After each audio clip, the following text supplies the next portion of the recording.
right, welcome to today's episode of Tomorrow's Leader, where we dive deep on all things leader-related. Today, no different. So I was recently driving a very, very long distance, and this was a Sunday, and recently traffic has not been bad because of the pandemic and quarantine and no people working and whatnot, but this was a Sunday. I wouldn't have expected it anyway. So I'm very far into a very long drive. I've still got several hours to go. I'm tired. It's a long day. I'm getting cramped.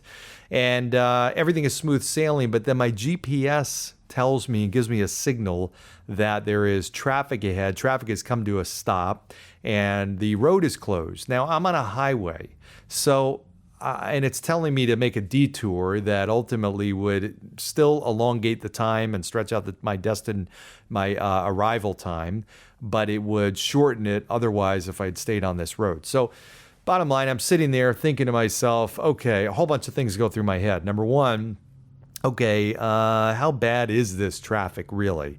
It is recommending that I get off and make a detour into an area that I have no idea where I'm going to be and back roads and whatnot.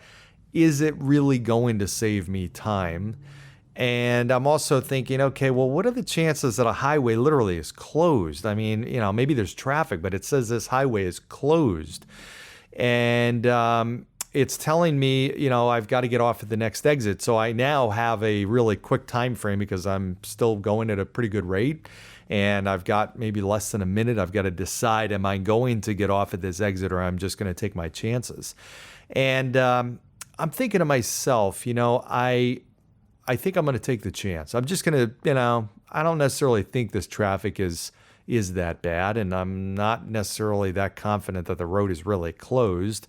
And I really don't want to get off the highway, and I don't know where I'm going and all this kind of stuff. So needless to say, I keep going.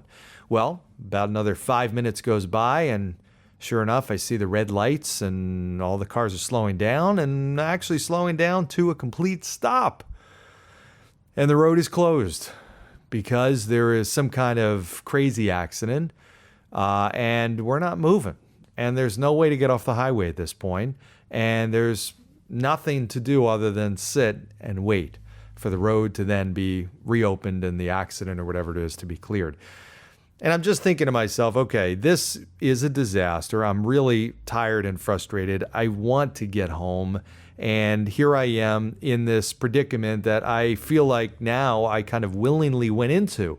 I had the warning sign there, right? I had the GPS told me exactly what was happening, and what they said was going to happen, what it told me was going to happen, actually did happen. I just chose not to believe it. So, why do I tell this story? Well, I think it has a lot to do with just how we ultimately make decisions with our life in general. And it has a lot to do actually with leadership, because for me in that situation, even though I knew that path was problematic and potentially a disaster, meaning stuck and not moving, I still made the decision to keep going.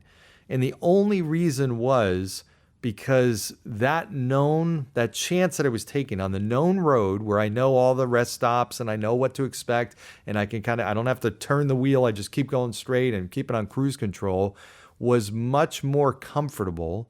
And the risk that I was taking was still better than stepping into the zone of discomfort, which was to me just going off the highway and going into this area that I didn't know. I didn't know the streets. I didn't know the rest stops. I didn't know, how long it was going to take. Was it only going to save me a minute? Was it really going to be worthwhile? I would have to think and put my brain into active mode versus kind of be chilling and sit back and just stay the course. And for me, that was a bad decision, right? Even though I had the opportunity to get off the course. But we do that all the time, right? We actually many times don't trust our GPS, even though it tells us a shorter route. And the reason is because it's much more comfortable to stay on the road that we're on right now, even though we know there's another option that might save us a little bit of time. Just staying static is a lot easier than going through any kind of change whatsoever. So I think as leaders, we have to keep that in mind all the time. We are always fighting against the comfort of static nature of life, right? Of just staying that path or not moving. It's comfortable, right? Versus something that's changed, even though we may believe that it's going to be better for us. So as a leader, the big challenge is how do we help ourselves in this case, in many cases, and other people make that change that we know is better for themselves. We know that's going to put them on a better path or a safer path or a quicker path. Whatever the case may be, it's ultimately got to come down to a really deep belief that the path that they're on is not going to get them where they want to go. So for me in that situation, if I truly knew for certain, and again, I convinced myself otherwise, but if I knew for certain that the road really was closed or there really was traffic, there's no question about it. I would have made the change. I would have gone off on the next exit. No question about it, right? But I convinced myself that the data that I was looking at was incorrect. So people do that all the time. Even though they're on a path that's not leading them in a good direction, they convince themselves that that's not the case.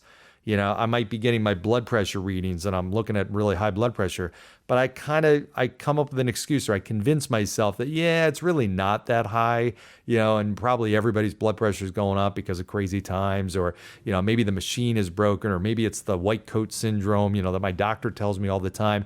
So the path that I'm on, I'm convincing myself is better than in reality it is.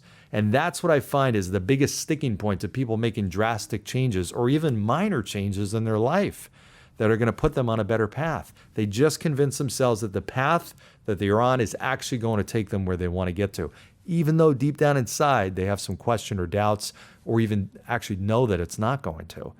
So what I encourage you to think about is whether you're a formal leader or a parent or teacher or leading yourself, and you're trying to drive some sort of a change, it's got to be two things. If I'm working with somebody and one of my leaders or employees, I'm trying to get to embark in a new direction, I need them to understand the value of making that change and why that path is so important and what it will do for the organization and what it will do for them and what's that whiff a minute for them.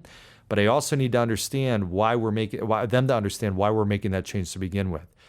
It's not just a change to make a change, but let me paint the picture. If we stay on this current path, here's exactly what is going to happen, right? If we stay on this path and continue down this road, this will happen, then that will happen, then that will happen, and that will happen. And I've got to actually be able to make these kind of sequential pictures and paint that picture so that I clearly understand that that path is not going to lead us to where we want to get to. If I don't do that, then at some point, even if I start on that new path or my employee starts on that new path, at some point they're going to remember all the good times of the old path and they're going to want to go back to their comfort zone, right? So it's not just enough to get off the exit, but it's committing and going down that new path, right? I've got to make sure I'm committed. So I have to make sure I've painted the picture. That road is closed ahead. It's not going to work. There's traffic. That's not going to be the road that's going to make the most sense. You have to get off your current path.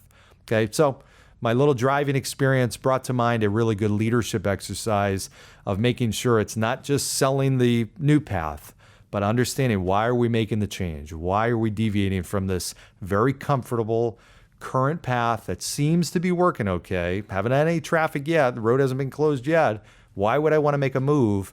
That's part of a leader's job, is to look ahead and see around corners and be able to make sure people in their organization understand the reason we're even at this point right now having this conversation. If we stay this path, here's what this is going to look like. I look at this time that we're in right now. If you're looking at or listening to this at a time at some point in the future, we're in the middle of quarantine right now, and this has shaken up businesses dramatically.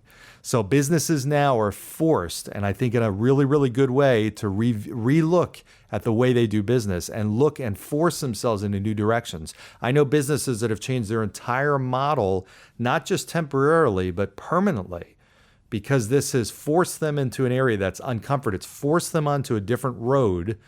They didn't even have a choice, but now they realize, wow, you know what? This new road makes it a lot easier to do business.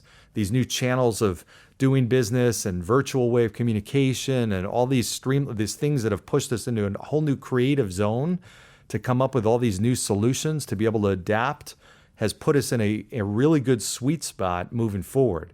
And this, I think they'll look back and say, wow, this was actually in a strange way, one of the best things that happened, at least for our business, because it did push us. We weren't ready to make that change and go down that new path. This forced us to do that. So amazing things happen when you disconnect sometimes from that current path that you're on and let yourself wander off. Otherwise, you stay that current path. Yeah, you're comfortable, but it leads you right into a road closure. And oftentimes businesses fail because of that. They're just so myopic in how they're looking at things that they don't give themselves that ability to take a detour and head down another path that ultimately could get them to where they want to get to a little faster. So again, my experience on a Sunday in traffic brought to mind a really cool leadership concept I thought I'd bring to you. So hopefully it was helpful. If you enjoy, make sure you like, comment, share.